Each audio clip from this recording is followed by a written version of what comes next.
The morning Kale Sorving climbed into the saddle for the last time. The sky over Thornmere Basin was the color of old milk, and nothing moved. Not a bird, not a wind shear, not the usual low tremor that traveled through the basin floor whenever the deep earth vents shifted.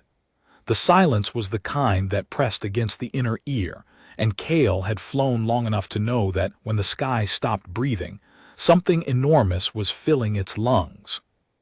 He tightened the last buckle on Verath's flight harness, his fingers moving through the worn leather by feel. The buckle's brass tongue had been rebent twice. The stitching on the collar brace was his own, ugly but holding. Verath held still beneath him, which was itself a warning. She was a stormwing. 42 feet of ash-gray scales, ridged along the spine, scarred across the left flank from the fighting at Greyvault Pass 3 seasons ago. She never held still. On any ordinary morning she'd be shifting her weight, craning her neck to snap at the cinch strap, flicking her tail hard enough to crack the hitching post.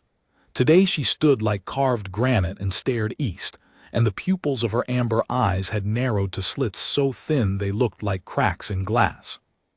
"Easy," Kale said. He laid his palm flat against the side of her neck, just behind the jaw hinge where the scales were smallest and warmest. He could feel her pulse. It was faster than it should have been. Verath did not turn her head. She made a sound deep in her chest, not a growl, not a purr, something between. A vibration that traveled through the saddle and into his thigh bones. He had been bonded to her for 11 years, and he had never heard that sound before. He looked east. The basin spread out below the ridge where the outpost sat. Thornmere was a broad, shallow valley, mostly scrubland and stone, cut through by the gray thread of the Ashen River. On a clear day you could see the far ridgeline 40 miles out, the one they called the Jaw because its silhouette looked like an open mouth. Today the Jaw was gone, not hidden behind clouds. Gone. Where it should have been, there was a wall of haze the color of smoke and bronze, and it was moving. "Commander," Lieutenant Dren's voice from the ground behind him. Kale didn't look back. "The Eastern scouts aren't reporting." "I know." "All 3 flights, Voss, Tamman, and Reedholt, nothing since the 3rd bell." "I know, Dren." "What do you want me to tell the wing?" Kale watched the haze. It was closer now than it had been 30 seconds ago, and that was wrong because haze didn't move like that. Haze drifted. This was advancing. It had a front edge, sharp as a blade, and behind it the bronze color deepened into something that pulsed. "Tell them to saddle up," he said. "Full combat harness, every rider who can fly, and get the ground crews into the shelters." He heard Dren's boots on the gravel running. He heard the outpost bell begin to ring, 3 sharp strikes, pause, 3 more, the attack pattern. Around him, the outpost came alive with the sounds of organized panic. Harness chains, boot leather, dragons bellowing as riders swung onto their backs. But Kale kept his eyes on the east because the haze was breaking apart now, and what was behind it was not weather. It was wings. Thousands of them, tens of thousands. A horizon-wide curtain of dragons flying in a formation so dense it blotted the sky. They were still miles out, but already the sound was reaching him. Not the clean beat of stormwing flight, the heavy rhythm he knew as well as his own heartbeat. This was deeper, a grinding, oceanic roar as if the sky itself were being torn along a seam. The formation was not gray. It was dark. Obsidian-scaled, with veins of deep crimson pulsing along their wingspans, and they were enormous, each one 3 times the size of a stormwing. Verath screamed. It was not a battle cry. Kale had heard her battle cry 100 times. It peeled paint and shattered clay tiles and made grown soldiers duck behind their shields. This was something else. This was recognition. She arched her neck and opened her throat, and the sound that came out was a single, sustained note, high and keening and ancient, and it hit something in Kale's chest that he didn't have a name for. She knew them. The thought arrived without evidence, without logic, and Kale trusted it absolutely. 11 years of bond meant he didn't think about Verath, he thought with her. And what she was telling him now, through the scream and the rigid stillness and the pulse hammering under his palm, was that the wall of dragons filling the eastern sky was not an invasion force. It was a migration, and it had not happened in 1,000 years. He pulled his hand from her neck and gripped the pommel. "Verath, we fly." She launched before he finished the word.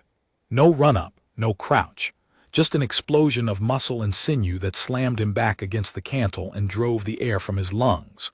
Her wings caught the dead air and somehow found purchase, dragging them upward in a near-vertical climb that turned the basin into a spinning plate below. At 200 feet she leveled out, and Kale leaned forward against the wind and looked down.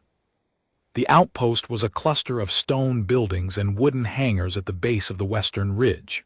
31 dragons were scrambling into the air around it, riders hunched low, weapons drawn. His wing, his people. They were forming up into a defensive crescent just as he had drilled them, shields forward, lances angled, ready to fight. They could not fight this. What was coming from the east was not an army they could meet. It was a force of nature wearing scales. Kale had been a dragon rider for 20 years, bonded for 11, a wing commander for 5. He had fought raiders and rogue flights, and once, in a bad season, a feral swarm that had boiled out of the deep canyons south of Greyvault. He had never seen anything like this. He counted, stopped counting, started again. Lost the number in the density of the formation. It did not matter. There were more dragons in that eastern sky than he had seen in his entire life, and they were closing fast. All riders hold position.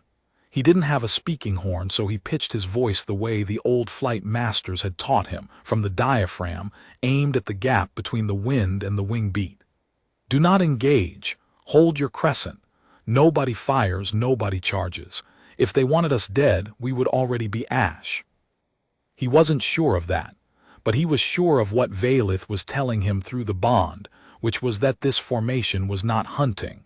There was no kill pattern. No separation into strike elements and flanking wings. They were flying in a migration column, layered and disciplined, and at the center of the formation something was glowing. Kale narrowed his eyes against the wind.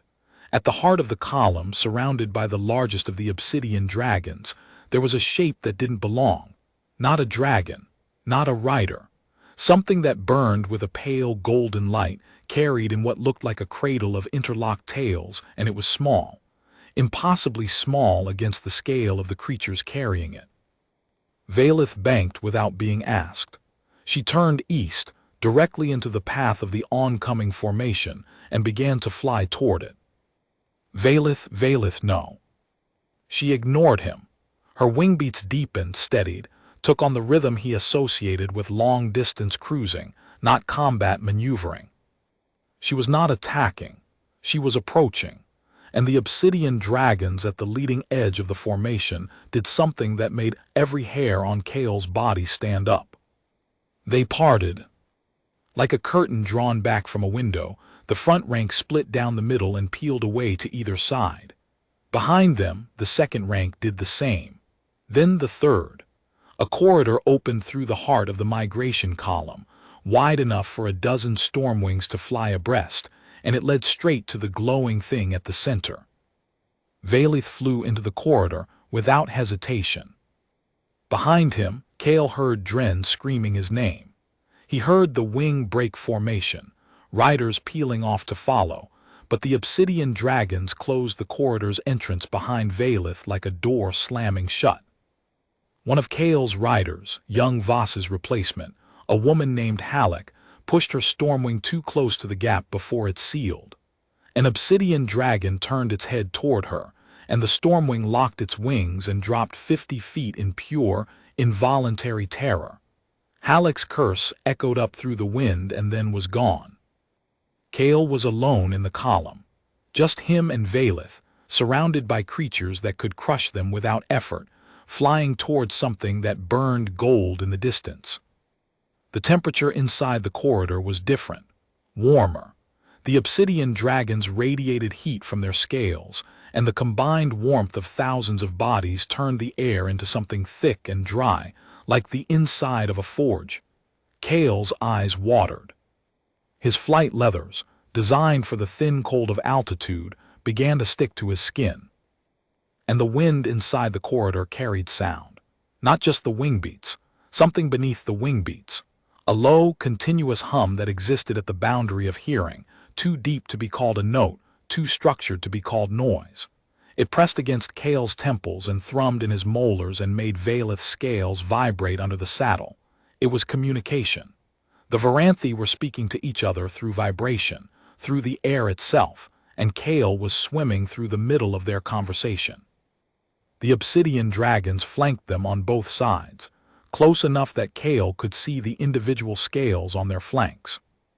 Each scale was the size of his spread hand, glossy black with the red veins pulsing faintly beneath the surface like a heartbeat made visible.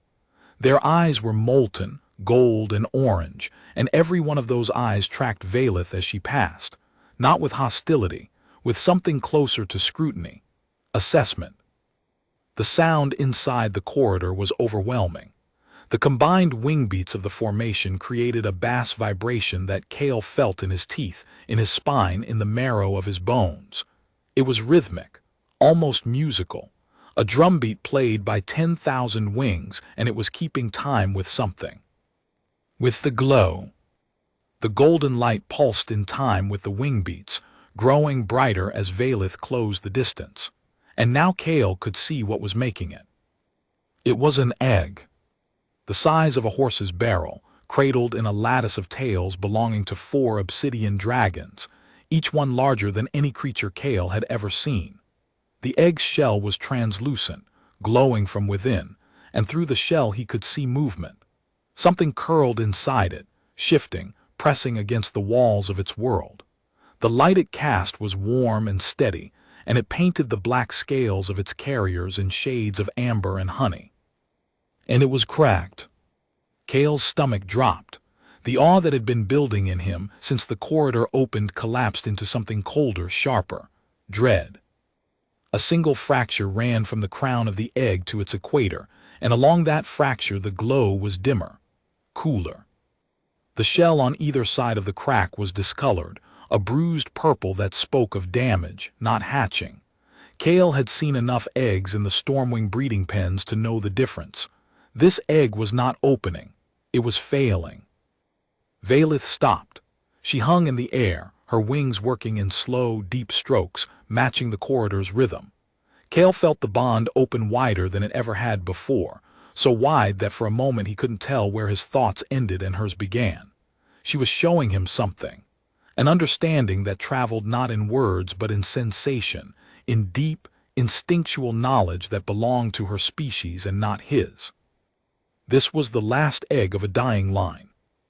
The obsidian dragons were the Veranthi, a breed so old that the Stormwings carried their name in genetic memory the way humans carried fairy tales. They had not been seen by bonded riders in over a millennium. They had retreated into the deep places of the world, the volcanic ranges and the underearth, and they had been dying. Slowly, generation by generation, their clutches smaller, their young weaker. This egg was the last. The final descendant of a bloodline that stretched back to the age, when dragons had ruled not just the sky, but the earth and the sea. And it was dying. The 4 carriers were watching Verath, watching Kale. Their golden eyes held a question that needed no translation, because Verath was already answering it. She twisted her neck and looked back at him, and in her amber eyes was something he had never seen before. A request, not a demand, not the stubborn insistence she usually operated on. A request, delivered with a vulnerability that cracked him open. She needed him to help. Kale looked at the egg, at the crack, at the fading glow along its length. He looked at the 4 carriers, each one large enough to swallow Verath whole, their golden eyes reflecting the dimming light of the thing they had been guarding across what might have been continents. He looked at the corridor behind him, at the ranks of obsidian dragons that stretched back toward the horizon, 10,000 creatures that had crossed the world for this. For an egg the size of a horse's barrel, held in a cradle of tails, growing dimmer by the minute. They had come looking for help, not from their own kind, not from the deep places where their breed had hidden for a millennium, from a bonded pair, from a human and a stormwing. The oldest dragons in existence had flown across the world to find someone whose hands could do what their claws could not. "I'm a rider," he said. His voice sounded strange in the oceanic drumbeat of the formation. "I'm not a healer. I'm not a vet. I fix saddle leather and sharpen lance heads." Verath turned back to face the egg and made the sound again. The one from the ridge. The vibration that had no name, and the egg responded.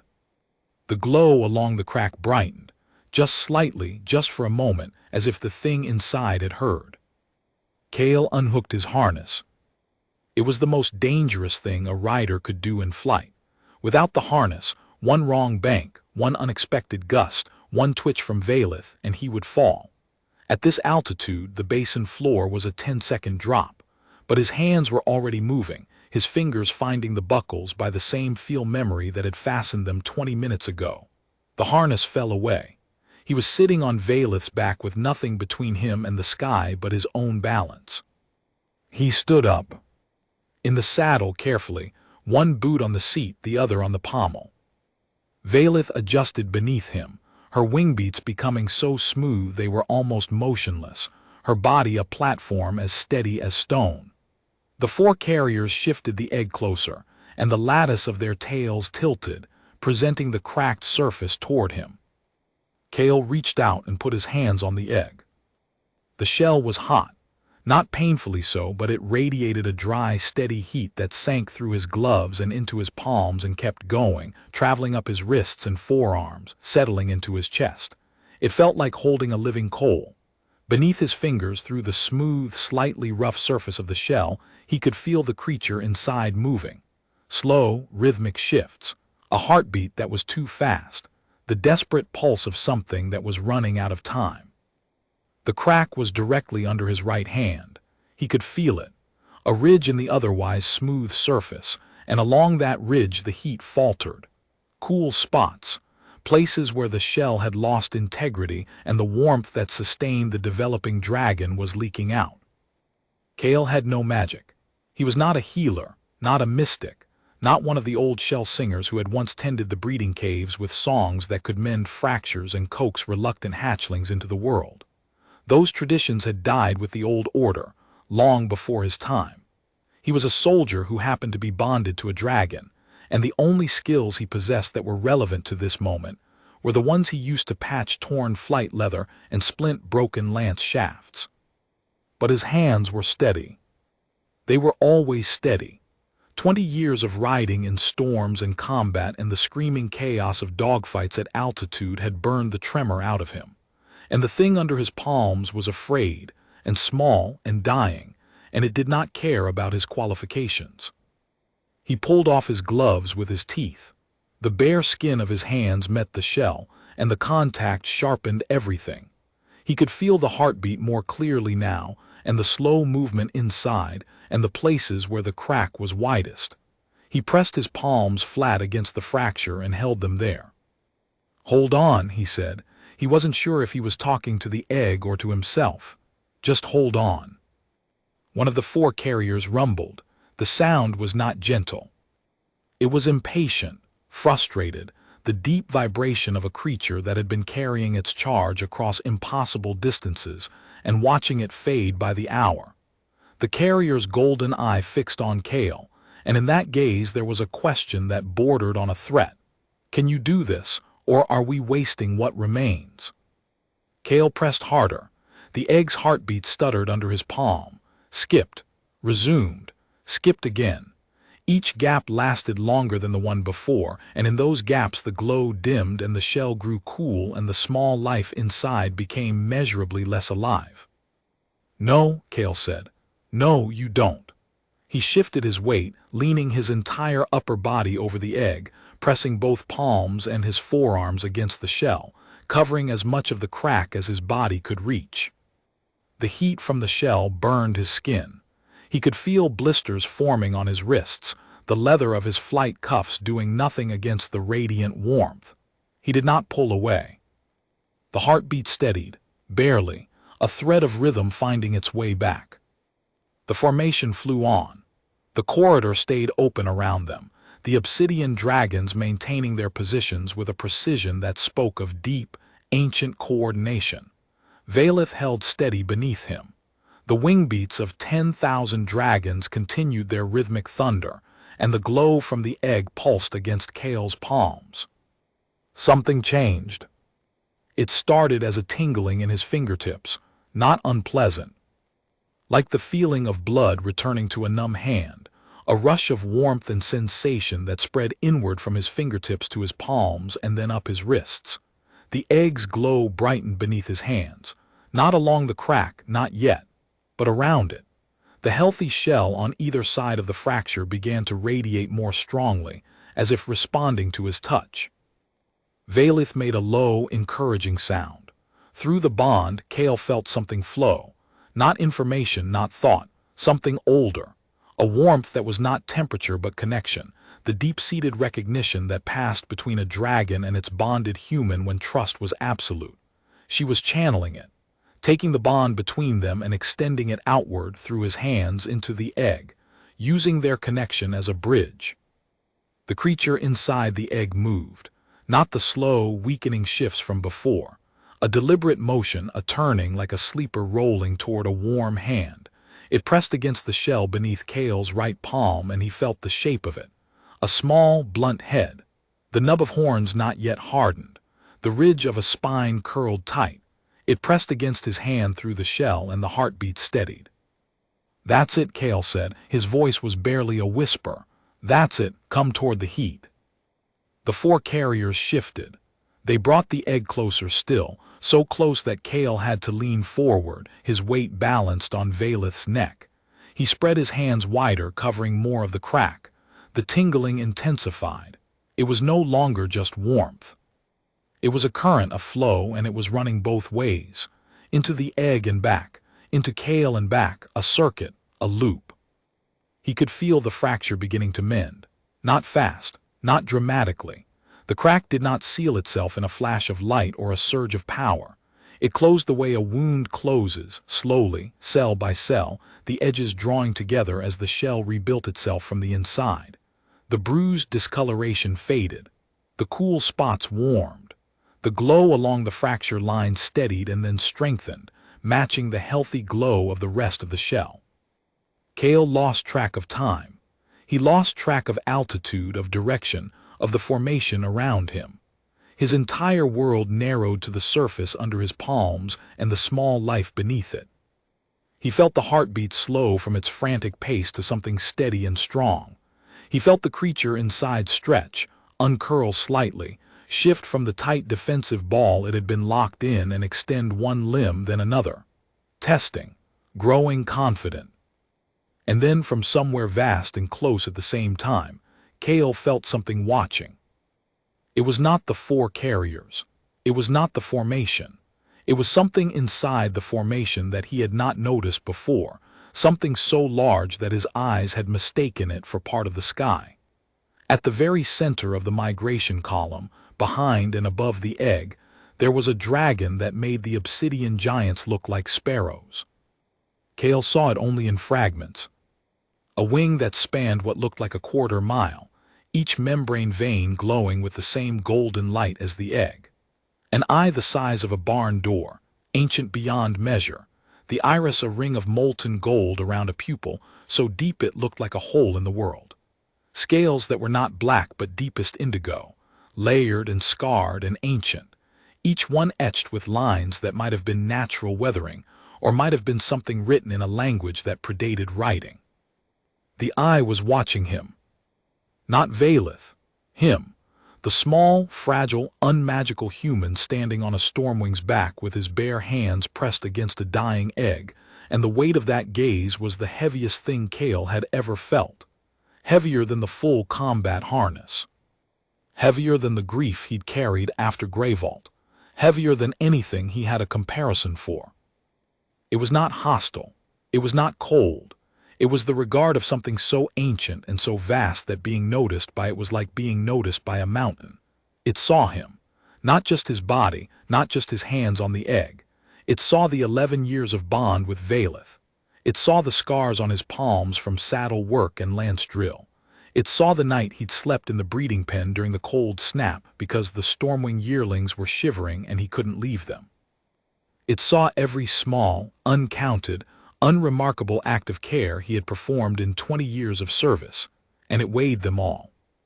The egg pulsed. Under Kale's hands, the crack sealed. It happened in a single, quiet moment. The last millimeter of fracture drew closed, the shell surface smoothed, and the glow that had been faltering blazed up strong and steady and warm. The creature inside moved again, vigorous now, no longer the weak shifting of something fading but the restless, impatient motion of something ready, something about to arrive. The four carriers rumbled, a sound so deep it was more felt than heard, a vibration that resonated through the entire formation. The drumbeat of 10,000 wings changed tempo, faster, anticipatory. The corridor around Kale and Verath widened, and the obsidian dragons on either side tilted their heads up, their golden eyes reflecting the egg's intensified glow. The shell cracked. Not the damaged crack, a new one, a proper one. A hatching line that started at the crown and spiraled down in a clean, deliberate pattern, the shell splitting along natural seams that had been waiting for this moment. Kale pulled his hands back and watched. A piece of shell fell away, then another. Then a section the size of his palm pushed outward from inside and tumbled into the wind, and through the gap, something golden looked out. An eye, bright as a lit furnace, clear as spring water, impossibly aware for something that had not yet drawn its first free breath. It blinked once. It focused on Kale's face 2 feet away, and it stayed there. The hatchling broke free. It was not what Kale expected. It was small, the size of a large dog, but it was already fully formed. Not the wet, blind, helpless thing that Stormwing hatchlings were when they emerged. This creature was dry. Its scales were a deep, burnished gold, each one catching the light and throwing it back in fractured patterns. Its wings were folded tight against its body, membranes thin as silk and shot through with veins of copper and amber. Its head was blunt and broad, the horns already hard, curving back over a skull that was larger in proportion to its body than any dragon Kale had seen. And its eyes, both of them now, were fixed on him with an intensity that was not infant curiosity. It was recognition. The hatchling climbed out of the remains of its shell, and onto the lattice of tails still holding the fragments. Its claws gripped the scaled surface of the nearest carrier's tail with a sureness that belonged to something much older than its minutes of life. It shook itself once, scattering shell fragments into the wind. Then it looked at Kale, opened its mouth, and made a sound. Not a cry, not a screech, a note. A single, clear, sustained note that was an octave higher and achingly pure version of the sound Verath had made on the ridge, the recognition call, the bond song. It was singing to him. Kale felt his chest crack open. Not literally. Nothing physical changed, but something inside him, some wall or barrier or boundary that he had not known existed, split along a seam as clean as the hatching line, and what poured through the gap was not warmth. It was wonder. Pure, blinding, uncut wonder. The kind he had not felt since the first time Verath had chosen him in the bonding pen, when he was 19 years old and terrified, and she had walked past 40 other candidates and put her head against his chest. The hatchling launched itself from the carrier's tail. It crossed the gap between them with a single, ungainly flap of its wings, and it landed on Verath's neck, just in front of the saddle, just in front of Kale's feet. Its weight was surprising, dense, like a stone wrapped in silk. Its golden scales clicked against Verath's gray ones, and Verath made a sound that Kale could only describe as laughter. The enormous ancient dragon behind the formation spoke. It was not words. Kale did not hear language. What he heard was a vibration that began in the lowest register of sound and climbed until it filled every frequency at once, a chord played by a single throat that had been singing since before his species had learned to stand upright. The formation responded. 10,000 dragons joined the chord, each adding its voice, and the sky became an instrument. The hatchling pressed its head against Kale's shin and closed its golden eyes, and the chord resolved into something that felt, if not sounded, like a single word. Worthy. Not a judgment, not a test passed, a recognition. The ancient, impossible-to-fake recognition of one life seeing another clearly and finding it sufficient, not because of power, not because of skill, because of the steadiness of his hands and the simplicity of his impulse when faced with something small and failing. Hold on. Come toward the heat. The migration column began to slow. The leading edge of the formation had reached the western ridge, passing directly over the Thornmere outpost, and below, Kale's 31 riders were hovering in their defensive crescent, lances leveled, faces turned upward. From this height they looked like sparrows holding a line against a hurricane. Kale sat down carefully, straddling the saddle, the hatchling still pressed against his shin. His hands were shaking now. The steadiness that had sustained him through the entire encounter had finally broken, and the tremor ran from his fingers up to his shoulders. Verath turned her head and looked back at him, and in her amber eyes he saw something he could only call pride. "I need to get down," he said. His voice was rough. "I need to explain this to 31 people with sharp objects who think we're under attack." He looked at his hands. The blisters from the egg's heat had already closed. The skin where he had pressed against the fracture was smooth, unmarked, as if the shell's mending had traveled backward through his palms and healed what it had damaged. His fingers felt different, more sensitive. When he touched Verath's scales, he could feel the individual ridges of each one, could feel the slow tide of warmth that moved through her body with every heartbeat. The bond between them had deepened, widened. Where it had been a river, it was now a lake. And the hatchling was adding a third channel. He could feel it faintly. A presence at the edge of his awareness that was neither Verath's familiar warmth nor his own internal monologue. Something new, something golden. The hatchling's consciousness brushing against his like a hand finding a wall in the dark, mapping the shape of him. Verath descended. She dropped out of the formation corridor in a long, spiraling glide, and the corridor closed behind them like a door. The obsidian dragons reformed, the migration column tightening into its original density, and the vast shadow passed over the basin like a slow eclipse. The hatchling clung to Verath's neck with its claws dug into the gap between two scales, its golden body pressed flat, its eyes open and watching everything. Kale's wing was in chaos. Dren had done well. The crescent was holding, the riders disciplined, but their faces were chalk-white, and their dragons were stamping and screaming. Stormwings were brave, bred for combat, but they were also intelligent enough to understand scale, and the scale of what was passing overhead was rewriting every combat calculus they had ever been taught. Kale brought Verath down into the center of the crescent. He held up both hands, palms out, the universal rider signal for stand down. "Hold your weapons, it's a migration. They're not hostile." "Commander," Dren's voice was ragged. She was strapped to her stormwing, a blue-gray female named Tor, and Tor's neck was arched so high that Dren was nearly standing in her stirrups. "What in the name of the deep fires is on your dragon?" Kale looked down at the hatchling.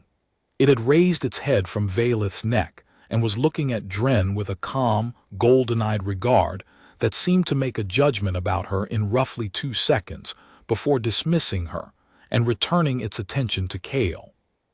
"It's a hatchling," he said. "Verath, an old breed, the oldest." "I can see that it's a hatchling, Commander. Why is it on your dragon?" Kale opened his mouth and closed it again. He did not have an answer that would fit into a sentence. He did not have an answer that would fit into a report or a briefing or any of the military structures that his life was built around. What had happened in the corridor was not a military event. It was something else entirely. "Because it chose to be," he said. The migration column was passing now. The shadow moved west across the basin, and the obsidian dragons flew with a silence that was eerie for creatures of their size. Their wings moved in the deep, slow strokes of long-distance flight, and the golden glow from the center of the formation cast shifting patterns on the scrubland below. The enormous ancient, the one whose eye Cale had met, was visible now as the formation thinned at its trailing edge. It flew at the very center of the column, its indigo wings spread so wide they created their own thermals, and as the column passed over the outpost, it turned its head and looked down. At Cale, at the hatchling, at Verath. And then, with a deliberation that belonged to ceremony rather than instinct, it dipped its head. Not far. A slow, measured inclination, a lowering of the massive skull by perhaps 10 degrees, but every rider in the crescent saw it, and every dragon felt it, because the stormwings responded as if a physical force had been applied to them. 31 war-trained dragons lowered their own heads in a synchronized motion that no rider commanded, matching the ancient's bow, and the riders on their backs gripped their saddles and stared. Dren said nothing. Nobody said anything. The only sound was the oceanic wingbeat of the migration column, fading now as it moved west, and the quiet clicking of the hatchling's claws as it adjusted its grip on Verath's scales. The formation passed, the shadow receded, the sky returned milky and still, and the silence that followed was not the ominous silence of the morning. It was the stunned silence of aftermath. Cale dismounted. His legs nearly buckled when his boots hit the ground. The hatchling detached itself from Verath's neck and climbed down the dragon's foreleg with the agility of a creature that had been climbing for years, not minutes. It reached the ground and stood beside Cale's right boot, its head reaching his hip, its golden scales catching the flat light of the overcast sky and turning it into something richer. Dren landed beside him. She swung down from Tor and approached, and her expression was the one she wore when a briefing had gone sideways, and she needed to reorganize her understanding of reality. "Commander, that thing, the Ancient, did it just bow to you?" "It wasn't bowing to me." "Then what was it?" Cale looked at the hatchling. It was looking up at him with its golden eyes, patient and calm and completely unafraid. Its belly was warm where it leaned against his leg. Its weight pressed against him with a solidity that felt like an anchor. "It was acknowledging a debt," he said, "and entrusting a charge." Dren looked at him for a long time. Then she looked at the hatchling. Then she looked at the sky where the last of the migration column was disappearing behind the western ridge, the golden glow from its center fading like a lantern carried around a corner. "You're going to need a bigger quarters," she said. The outpost spent the rest of the day in a state of controlled bewilderment. Cale sent riders west to track the migration column's path, and they reported back that it had descended into the deep valleys beyond the western range, into the volcanic country where no bonded rider had flown in living memory. The obsidian dragons, the verath, were going home, or going to whatever place served as home for a dying breed's last generation. The hatchling stayed with Cale. It followed him like a shadow, padding along on gold-scaled legs that were already thicker and more muscled than a stormwing hatchling's at 3 days old. The other stormwings at the outpost gave it a wide berth. Not from hostility, from deference. Battle-trained war dragons who had never lowered their heads to anything except their bonded riders pressed themselves against the walls of the stable corridor as the golden hatchling walked past. Old Korik, Tor's stablemate, a scarred veteran of 12 combat seasons, made a sound when the hatchling passed his stall that Dren said she had never heard him make before. A low, sustained note, the bond song. The same sound Verath had made on the ridge, transmitted through the stormwing population like a signal passed along a chain. It ate from Cale's hand, not the raw meat that stormwing hatchlings tore at with blind, snapping greed. The verath hatchling took pieces of dried provisions from his fingers with a delicacy that was almost surgical, closing its teeth around each piece with careful precision, never nicking his skin. It drank water from a bowl that Kale held, lapping with a black tongue that was rough as granite and warm as sun-baked stone. On the second night, a storm rolled through the basin. Thunder cracked over the outpost, and the stormwings in the stable screamed and stamped, their combat instincts translating the noise into threat response. The hatchling did not scream. It stood at the open door of Kale's quarters and watched the lightning with its golden eyes steady and unblinking. And when a bolt struck the ridgeline 300 yards away, close enough that the flash turned the world white, and the concussion rattled the shutters, the hatchling made a small, quiet sound. Not fear, curiosity. It turned to look at Kale, and in the bond space he felt its question.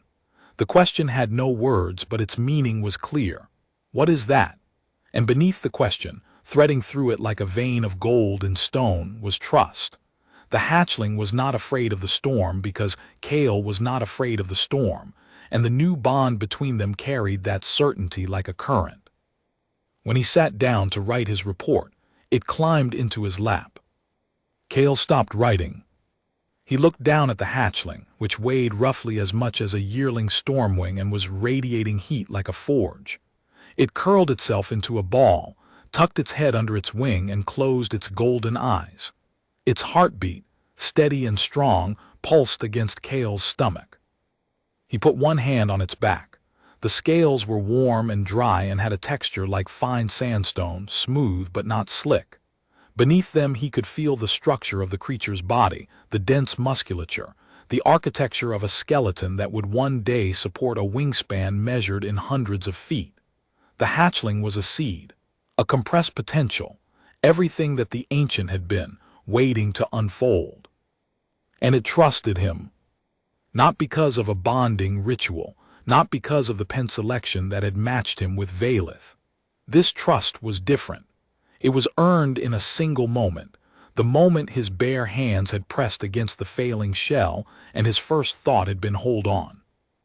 Verath settled beside the writing desk, her massive body curled in the doorway of his quarters, blocking most of the corridor. She laid her head on her forepaws and watched him with half-closed eyes, and through the bond Kale could feel her contentment. Not possessiveness, not jealousy. A deep, uncomplicated satisfaction, as if a piece of a puzzle she had been carrying for a long time had finally found its place. 2 days later, the summons came. A rider from the capital flying a courier mount, official seal. Kale broke it and read the single line inside. The accord requires your presence. Bring the hatchling. The accord was the governing body of the bonded riders, 12 wing commanders and the Archon, who had not convened a full assembly in 6 years. The last time had been after Greyvault Pass, to account for the losses. Kale had attended that one as a flight leader, not a commander. He had stood in the back and said nothing while the Archon distributed blame like rations. He did not want to go. "I don't want to go," he said to Dren, who was helping him pack his saddlebags. The hatchling was sitting on the floor of his quarters, watching the process with alert golden eyes. In 2 days it had grown. Not dramatically, but enough that Kale could measure it against the doorframe and see the difference. Its shoulder now reached his belt. "The accord doesn't ask," Dren said. "The accord can wait." "Commander," she stopped packing and looked at him. "There are reports coming in from every outpost in the eastern range. The migration was seen across a 400-mile front. Scouts are sending drawings of the Veranthi that look like fever dreams. The breeding scholars at the academy are losing their composure. Whatever happened in that corridor, you can't sit on it." Kale looked at the hatchling. It looked back. It blinked once, slow and deliberate, and then it stood up and walked to his saddlebag and put its head inside and pulled out a glove, which it carried back to him and deposited at his feet. "Fine," Kale said. The flight to the capital took 2 days. Verath flew with the hatchling perched on her neck, in front of the saddle, in the exact spot it had chosen when it first landed on her during the migration. It rode the wind with its wings half spread, not flying but balancing, learning the aerodynamics of altitude with an instinct that bordered on precognition. On the first day they crossed the Ashen River Delta, where the patrol flights from 3 neighboring outposts had gathered. Word had traveled. Riders appeared on either side of Verath's flight path, keeping their distance but watching. Kale counted 18 Stormwings flanking them by noon, a silent escort that no one had ordered. At the Midway way station, a breeding scholar named Tav Oren was waiting. She had ridden from the academy in half the time it should have taken, her courier mount lathered and heaving. She asked to examine the hatchling. Kale agreed. She knelt beside it on the way station platform, her instruments laid out on a cloth, her hands shaking. The hatchling allowed her to measure its wingspan, its horn growth, the density of its scales. When she pressed a resonance crystal against its chest to read its heartbeat, the crystal shattered. Tav Oren sat back on her heels and stared at the fragments in her hand. "That crystal is rated for Thundermaw cardiac output," she said, "the strongest heartbeat we know." And Kale asked, "This hatchling's cardiac output exceeds it." She looked up at him with an expression that was half scientific excitement and half something older and less comfortable. "Commander, this creature's resting heart produces more energy than a full-grown Thundermaw at combat exertion. It's 3 days old." The hatchling yawned, showing a row of teeth that gleamed like polished copper, and went back to sleep on Kale's boot. By the second day it was lifting off from Verath's back for short glides, circling the Stormwing in tight spirals before landing again, its golden scales flashing in the light. Each glide was longer than the last, each return more precise. It was learning the sky the way Kale had once learned to read, quickly, and with a hunger that devoured every lesson the wind offered. The silent escort of Stormwings had grown to 30 by the time they reached the capital approaches. None of them had been ordered to come. Their riders looked bewildered, embarrassed, and unable to explain why their dragons had insisted on following. Kale watched the hatchling and felt the wonder again, the steady, uncut, unsentimental wonder that had cracked him open in the migration corridor. This creature was going to be something that the world had not seen in 1,000 years, an apex, a continuation of a line that had nearly ended. And it had chosen him, a soldier with scarred hands and a patched saddle, not because he was special but because he was present, and his first instinct had been to help. The capital was built into the face of a cliff. The Accord chambers sat at the apex, carved from the living rock, open to the sky on its eastern face so that dragons could land directly on the speaking floor. Verath touched down on the platform and folded her wings, and the hatchling climbed down and stood beside Kale as he dismounted. 12 wing commanders were waiting.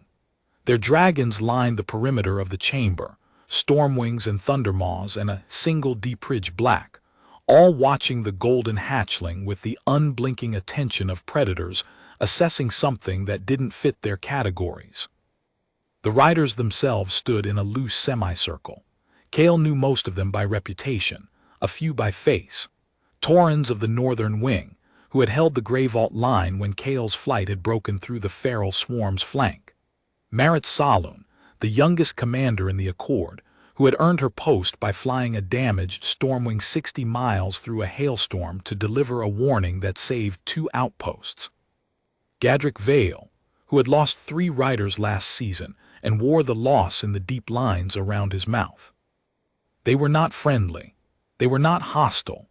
They were the 12 most experienced dragon riders alive, and they were looking at Kale the way experienced people look at something that disrupts their understanding of how the world works, with wariness, with the beginning of questions that might have sharp edges.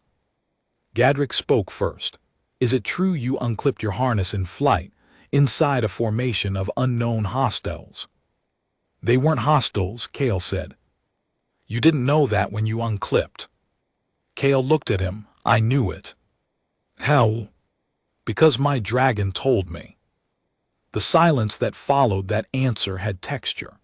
It was the silence of 12 people deciding whether the man in front of them was brave or reckless or something they didn't have a category for. The Archon stood at the center of the floor. She was old, 70, maybe older. Her dragon, a massive thundermaw named Korath, crouched behind her like a living mountain, his scarred hide the color of old iron. The Archon's name was Severcast, and she had been leading the bonded riders for longer than Kale had been alive. She looked at the hatchling. She looked at Kale. Her expression was the closest thing to genuine surprise that Kale had ever seen on her face.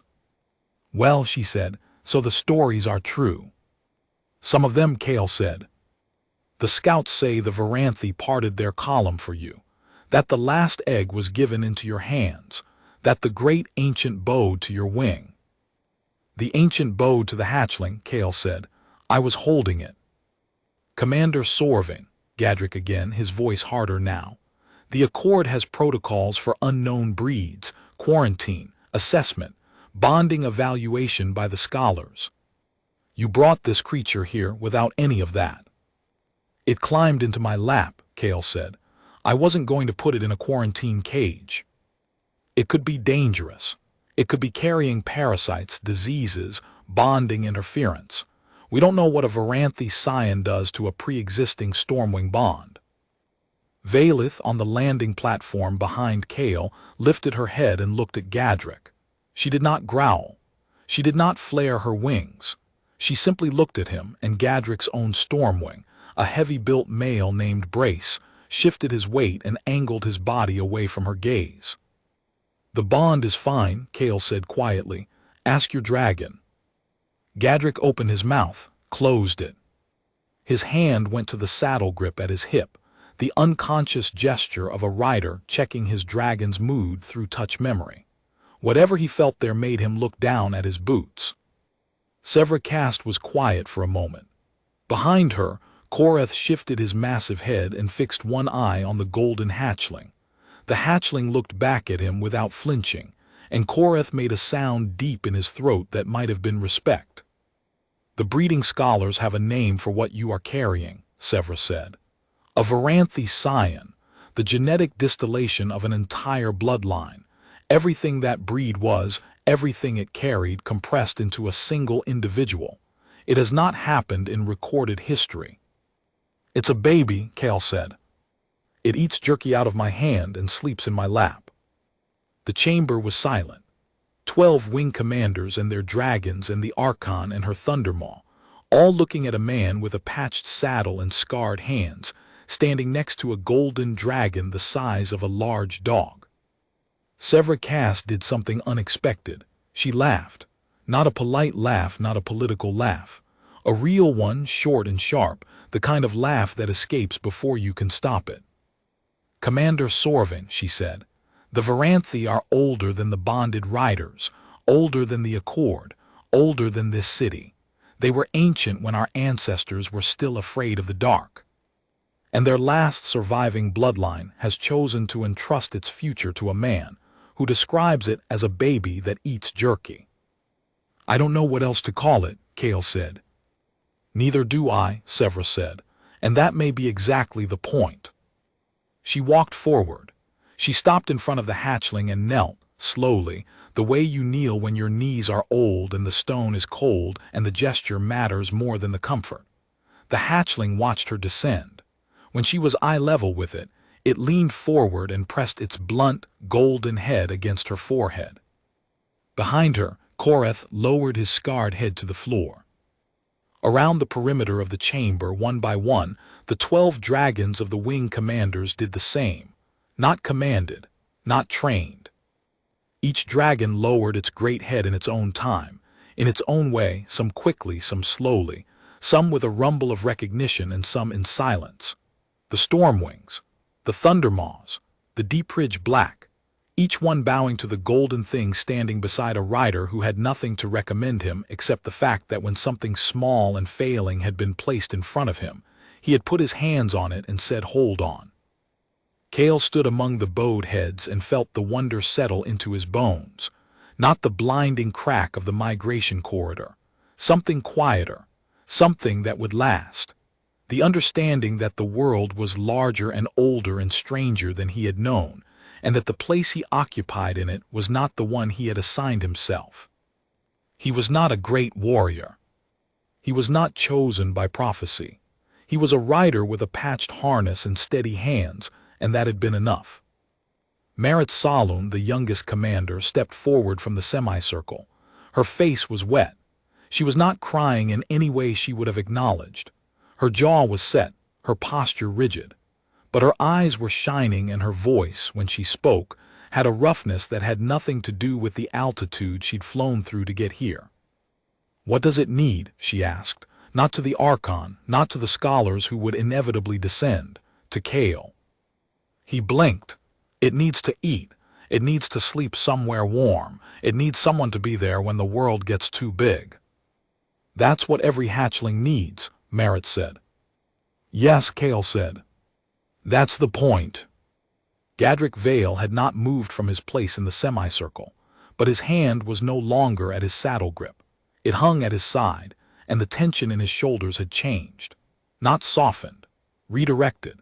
He was looking at the hatchling with an expression that Kale recognized because he wore it himself. The expression of a man who has spent his life in a world he thought he understood, and has just been shown that the world is larger than his understanding by an order of magnitude. "Commander Sorvin," Gadrick said. His voice was different now, quieter. "I apologize for the quarantine question." "Don't," Kale said. "It was a fair question." "It was the wrong question," Gadrick said. "The right question is, how do we help?" The hatchling turned from Severcast and walked back to Kale. It sat beside his right boot, its golden flank pressed against his calf, its weight real and warm and present. It looked up at him with its furnace-bright eyes, and in those eyes was not worship and not need and not the blind dependence of an infant. It was partnership. The calm, certain, unshakable recognition of one life that had chosen another and intended to stay. Valeth from the landing platform behind him made the bond song again, low, warm, certain. And outside the chamber, in the wide sky over the capital, the clouds broke for the first time in 3 days, and the late afternoon sun poured through in a column of gold that fell across the speaking floor and lit the hatchling scales until they blazed like a second sun, and every shadow in the room was burned away. Kale put his hand on the hatchling's head. The scales were warm, the heartbeat was steady, the weight was real. "All right," he said, "let's see what comes next."